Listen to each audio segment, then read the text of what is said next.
Okay, I just got back from a screening of Ghost in the Shell, the new movie, and I have some thoughts. Ghost in the Shell, the new movie, not to be confused with Ghost in the Shell, the old movie, takes place in the continuity of Ghost in the Shell Arise and actually wraps up some of the plot points from the Pyrophoric Cult storyline. The movie is mainly about the still not quite Section 9 investigating the murder of the Prime Minister. At the same time, a mysterious double of Major Kusanagi makes an appearance, and the Major finds out that an old friend still has some secrets to reveal. On the positive side, I like Ghost in the Shell Arise. I know a lot of people have problems with it. Standalone Complex was so good that you can't compete with it. So I understand why they took the series in a different direction. We had 20 years of cerebral Ghost in the Shell. It makes sense the creative team want to take things in a more action-oriented route. Ghost in the Shell, the new movie, continues the tone of Ghost in the Shell Arise, so if you hate Arise, this movie is not going to win you over. The movie starts off with a really great action sequence that captures your attention. The other action scenes in the film never quite top the opening scene, but they are good nonetheless.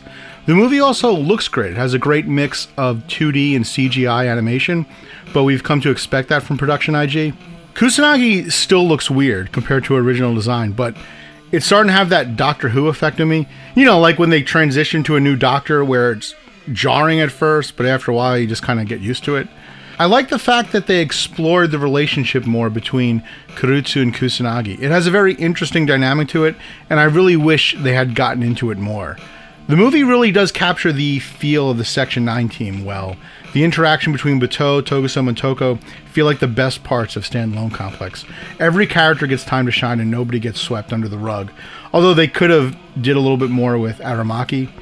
I also like the fact that the villain for this film was a double of the Major. Too often, Ghost in the Shell falls back on hackers and cyber criminals for their villains. It's nice to see a villain who can not only match the Major in hacking ability, but physical ability as well. Really, the only complaint I have, and it's a big one, is that the movie falls apart in the last act. The movie starts off strong. It shows you how the Mage and Kurutsu are foils for each other, then transitions to a really cool action sequence.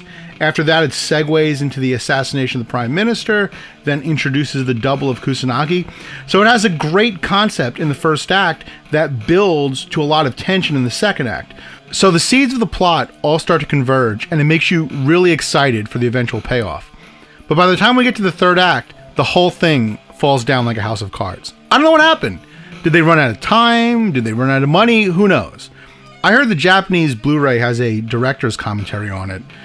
I'm probably going to pick it up because maybe it'll answer some of my questions. I mentioned the movie introduces a double for Kusanagi who's her equal in every way. But the movie never does anything with it. It never really does anything with their rivalry. And come to think of it, they don't even really have a rivalry. You would think someone walking around with another person's face would be a point of contention with that other person, like an Appleseed, but evidently Motoko isn't that fazed by it. Also, the reveal with Kurutsu in the end just left me confused. It actually raises more questions than answers.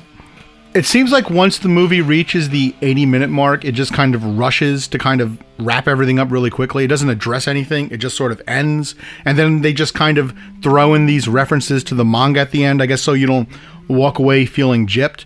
Maybe they'll go into more detail about the plot points the movie raises in future episodes of Arise, but the movie in and of itself is a real disappointment. It's probably the worst of the Ghost in the Shell movies. But that's still saying something, because that's kind of like being the worst piece of filet mignon. I guess with that said, there are good things about the movie, and I did enjoy it up until we got to the end. So, I mean, I can't really recommend it. If you're a diehard fan of Ghost in the Shell, I guess check it out. If you've been following the Arise storyline, I guess it's worth checking out, but for most people, I would just say skip it and just watch Standalone Complex.